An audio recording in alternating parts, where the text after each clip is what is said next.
The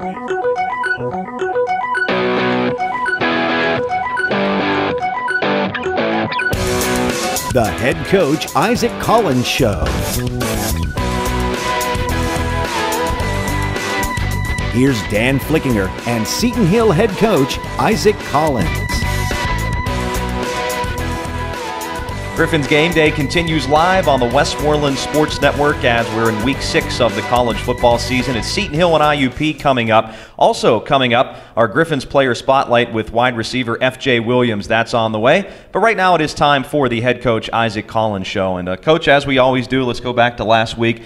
31-21 loss to Cal U, and I know the bottom line is getting victories, but you had to like the way that you guys played at certain times and, of course, the effort in a pretty exciting game last week. Well, definitely. Really excited about the progress we're making. I think we're on the right track, but, right now I'm just real unhappy with the results, and that's what we keep sharing with our football team, that, we're in a bottom line industry. It's about what that scoreboard says at the end of the day, and that's really what we're trying to get done as a football program, learning ways to figure out how to win. We certainly had a bunch of opportunities against Cal, and now we got to reload and try to find a way to get IUP. To go along those same lines, I know, again, the team is here to win. Everybody is here to win. But do you take all the positives out of that game and continue as you try to build this program to try to take those positives and all the good things you did? No, we do. We try to get our guys to understand about the little things that that we didn't do to kind of cost us. We certainly build on the things that we say, hey, we did a really good job here on third down. We did a really good job here on this particular aspect. In the first quarter, we did some good things. So we kind of point out the things we did good, but our focus is usually on, okay, what are the things we need to improve? Because I think a lot of guys, it's great to get a pat on the back, but it's hard to take the tough criticism of, hey, we got to get better in these areas. So we're getting our guys to focus on why we're not winning as opposed to the good things that we've done, and mainly because we're a young football team, and we'll have plenty of time in the offseason to kind of go back and live the glory days, as they say. Well, let's take a look back at the loss last week to Cal. Seton Hill takes a 7-0 lead in the middle of the first quarter. Really nice drive, Coach. 10 plays, 74 yards, a 20-yard pass from Drew Jackson to Lenny Dow on a fourth down play, which came after a beautiful strip sack by Tanilius Walton. You guys get the ball, and you turn it into points.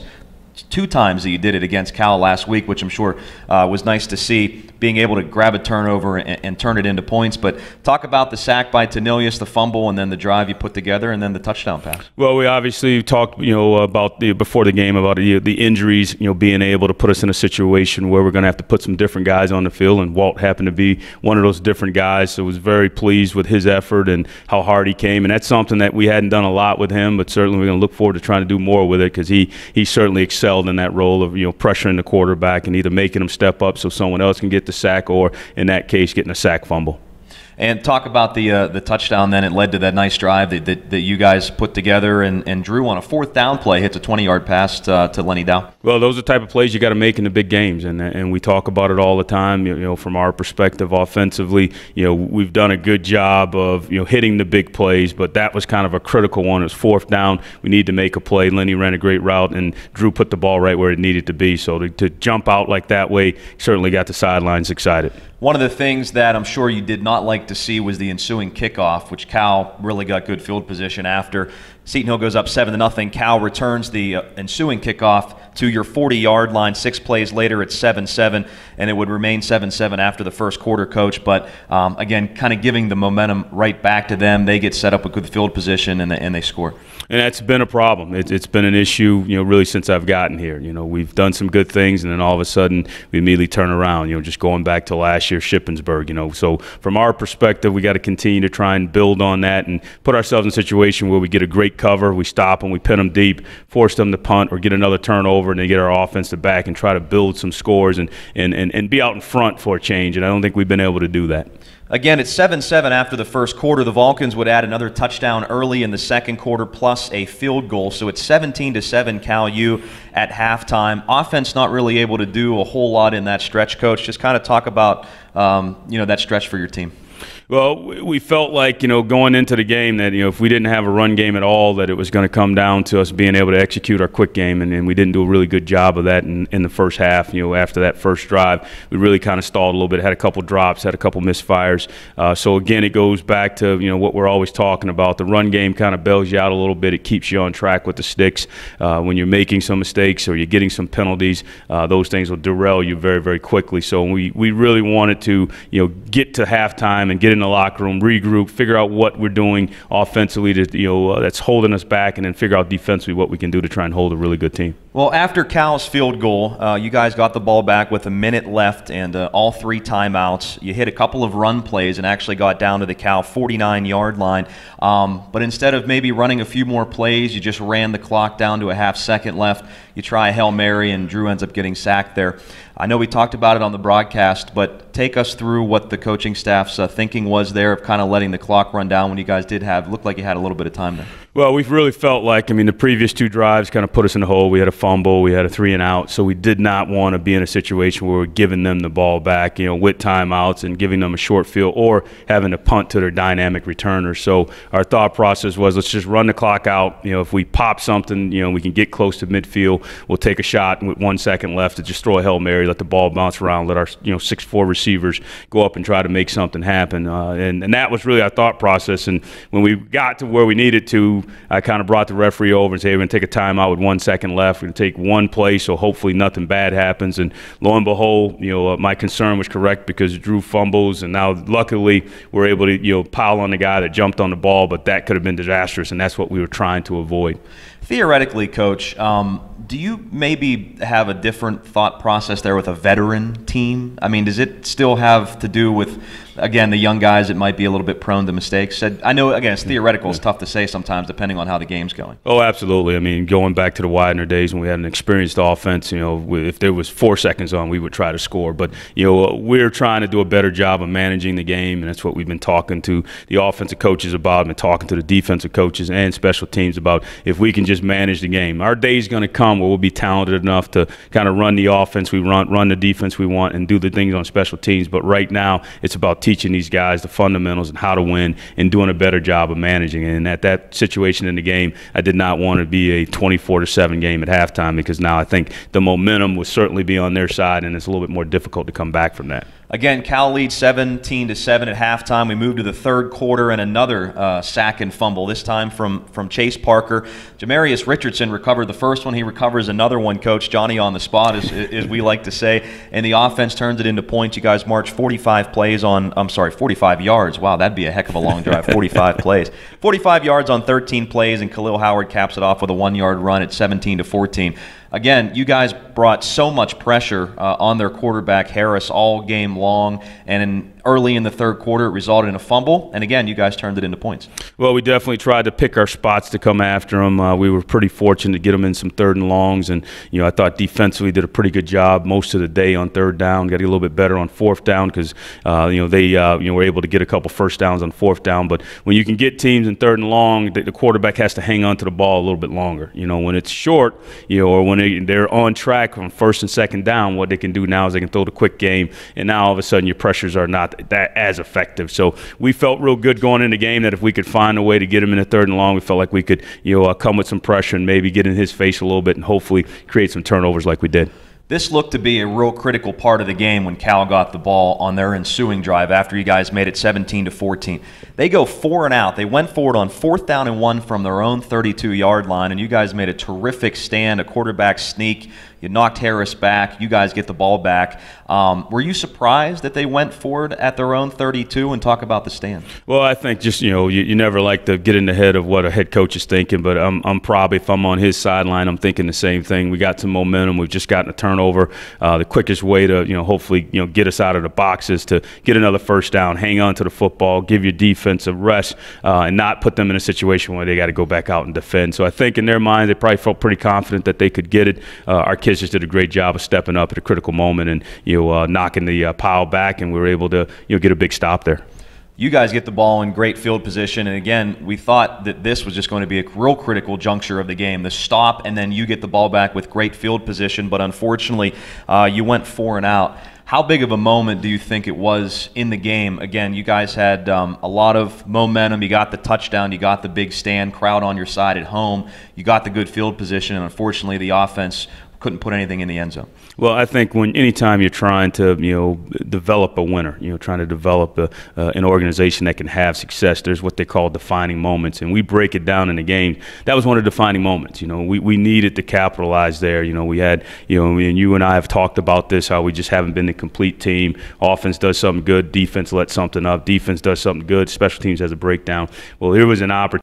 We got everything that we wanted. We got a short field. We have to find a way to capitalize on that. And then the other part of that defining moment is that when you get the stop, okay, hey, it's 4th down. We didn't make the play. Defensively, we had an opportunity to hold them again, okay, either force a punt or potentially get another turnover, and we weren't able to do that.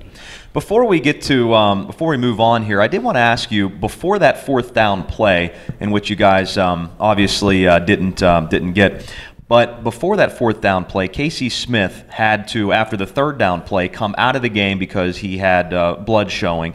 And from what we understand, I know you're going to explain this, just like when a player loses a helmet or something, he has to sit out for a play unless you call a timeout. You guys call a timeout, and then the officials originally let Casey on the field and then told him to get off the field. Take me through what the explanation was there. Well, what they explained to me is that blood is considered an injury, which was kind of new to us. We really kind of took us back in terms of, we weren't aware of that side of it. We thought it was just like a helmet malfunctioning or a jersey rip. Hey, you got to go get that fixed, and you can buy the guy back in. And as they shared at the end of this, was when we were sending him back on, that's when the referee came and said, no, he can't go back in. He's got to sit out one play. So, we learned from it. And we're always telling our players that, you got to learn from things. And, we certainly learned from this and have a better understanding of that particular rule.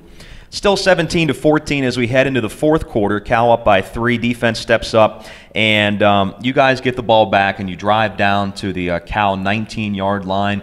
You set up a field goal attempt by Jesser Baltimore, but unfortunately it gets blocked. You guys had an opportunity. I mean, we talk about obviously key points of the game. You have a chance to tie it up at that point. Where did the pressure come from, Coach? They did a great job. They had jumpers in the middle. We had a low kick. We didn't get Jesser didn't get underneath it to get any height on it. So their guys jumped in the middle, and it was a low kick. They got a piece of it, and they threw everything off.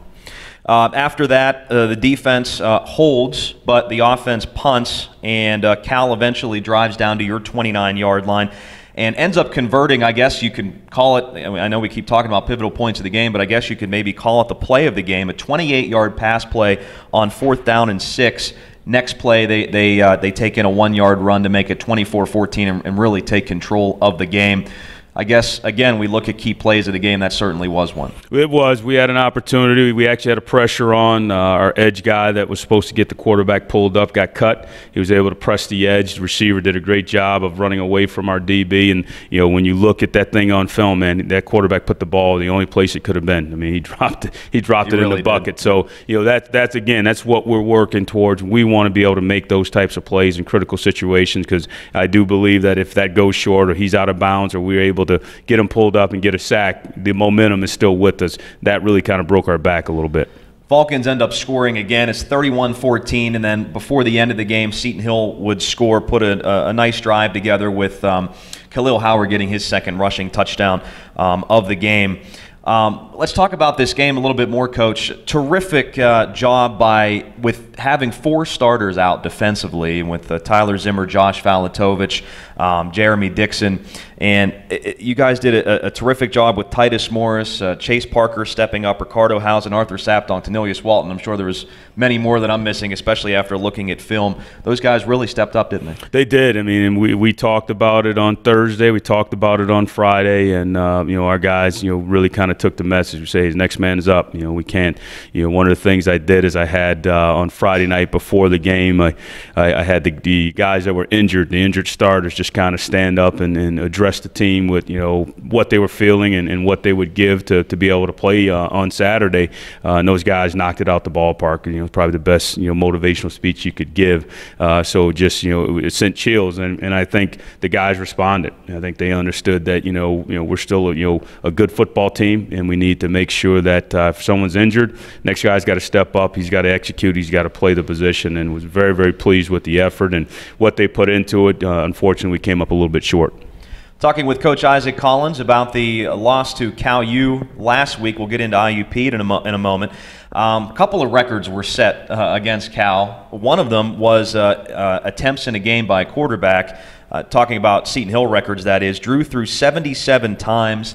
Was that the plan going in? I mean, I shouldn't say was that the plan. I'm sure 77 wasn't a number that you probably had in your head, Coach, but to put it in the air at least around that often. And how impressive was it that, there was no picks at 77 attempts, no interceptions? No, he did a great job of taking care of the football, did a great job avoiding sacks. For you to throw the ball that many times, have one sack, no picks, very, very pleased with that, and I think the big thing that I've shared with the offensive guys, this past week was just we got to make sure that now we convert more first downs and that we finish drives. I think that's going to be the biggest challenge going forward. But yeah, I mean, it's not the plan because I'm a defensive-minded guy, so you're always going to hear me say I want us to run the football. But, we're getting the better of us in the run game, and they struggled a little bit when we're getting the ball on the perimeter, and they were struggling a little bit with our quick game. So we just felt like we had to keep feeding that horse until we can get to where we needed to be. I know you've touched on this a little bit, but defensively, I want to ask you too, talking about the game plan going in.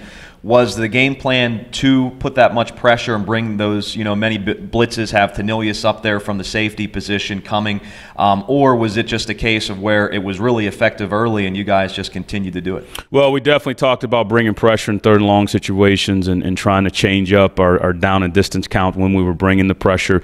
And then our guys just were coming to the sideline and they just were feeling it. They were like, Coach, I really like this blitz, really like that. So anytime the players are telling you they like something, that means they're going to execute it. So we just kept calling it and trying to put them in the best position where they could have success.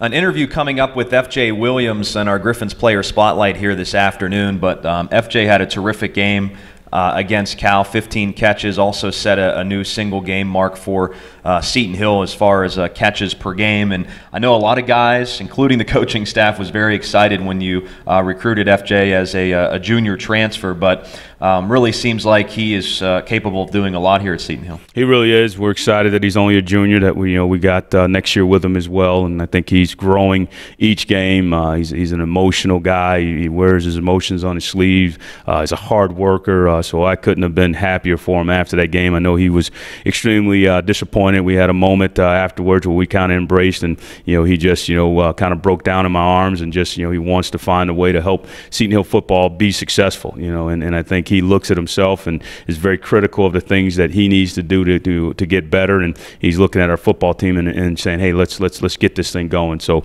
very, very excited for him and happy that he's going to be in the record books.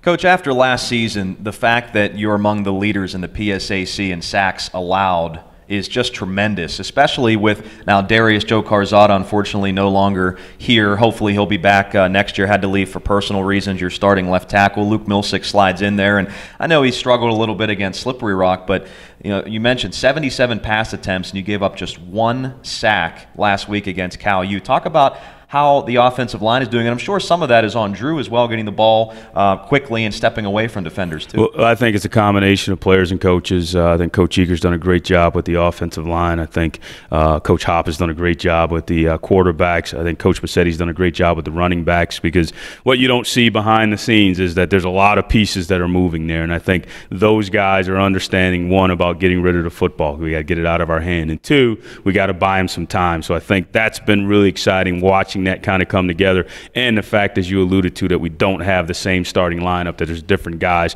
has us really excited going forward, because as we build depth, certainly that's going to be an area where we think we're going to be able to really make some hay.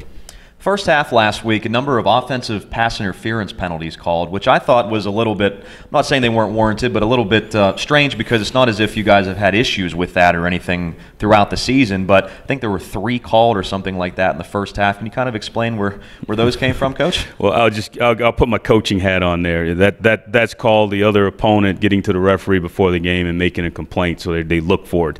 And even sometimes where it may be close, because they've said something to them, they typically are going to look for that a little bit more. No different than a coach saying, hey, watch the chop blocking, watch the holding. So, I can't say for sure, but, putting my coach's hat on and giving you my coach's answer, I believe there was a little bit of that, because watching the film, there's pushing and shoving going on both ways, and I think that you have to make sure that you're consistent with that. So from our perspective, we hope going forward that, that it's not an issue. Well, and again, that makes a lot of sense, because we mentioned on the broadcast that, all of a sudden you guys get hit with 3 of them, and, during the season, I don't know if you've had 1 called against you. Now all of a sudden you have 3 in 1 half. It did sound a little bit strange, so that does make a little bit of sense. Let's talk about the Crimson Hawks, your opponent here today. First of all, really it was a great, at least first half, when you guys played IUP last year.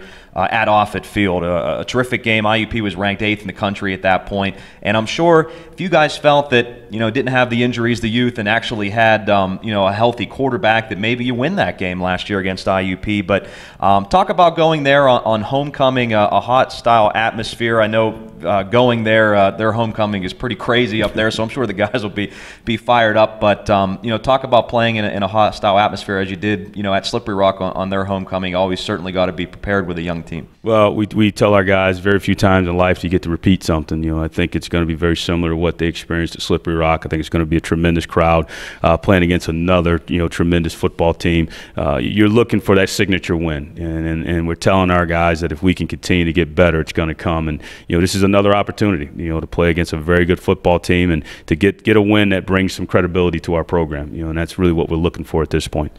Tell us a little bit about IUP. I know that they're maybe a little bit different than they've been in the past. Seems like they really run the ball well and stop the run really well. No, I mean, I think everything starts with their defense. I mean, they're tremendous there. They got a very stout down 4. Their defensive line are very disruptive in the run game. They get after the passer. Obviously had 10 sacks last week against Edinboro.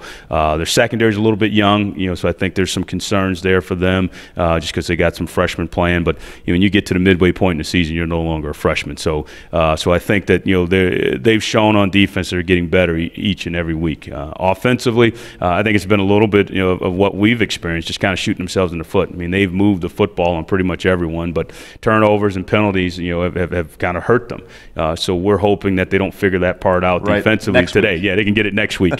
So it's going to be a big challenge. They got tremendous skill. Their special teams, they're well coached. So certainly from our standpoint, this is going to be one of those, as they say, nosebleed games, because they're going to put their knuckles in the dirt and they're going to try to run the football, and we're going to have to try and have an answer for that. Luigi Listabrinza, for those of you that are familiar with Western Pennsylvania football, you may remember him. He's the starting running back for IUP, actually played for Pittsburgh Central Catholic. And Luigi, hopefully we can kind of throw some eggshells at him, or whatever you want to call it, some duck shells, I guess it would be, at him here today and get you guys a victory. Coach, just finally, I know you touched on a little bit, but just your keys to victory here against IUP. I think offensively we got to find a way to score some points. I mean, that's got to be at the top of the agenda. One of the things that watching IUP in the one game they lost, Kutztown got out early. They put some points up. It changed the dynamics of who they are and what they want to do. It forced them to throw the ball a little bit more than they wanted to. And I think if we can get in a situation where we can find a way to get some stops early, capitalize on field position, get some points on the board, and make them throw it a little bit more than they want to, I think that would be definitely in our favor to help us get this thing into the fourth quarter. But outside of that, we got to be able to find ways to pick our spots to run the football. I think defensively, we got to make sure that as we're trying to stop their run, they do a great job of play action pass or boot and taking shots downfield. We got to limit their explosive plays. We got to make them earn it. So if they're going to run the ball 40, 50 times, we got to make sure that it's 3 yards a carry. And if they're going to go play action pass, we got to win on those. I think if we can win on the play action pass and slow down their run game, it's going to put us in a position where we'll have a chance to win the game in the fourth quarter.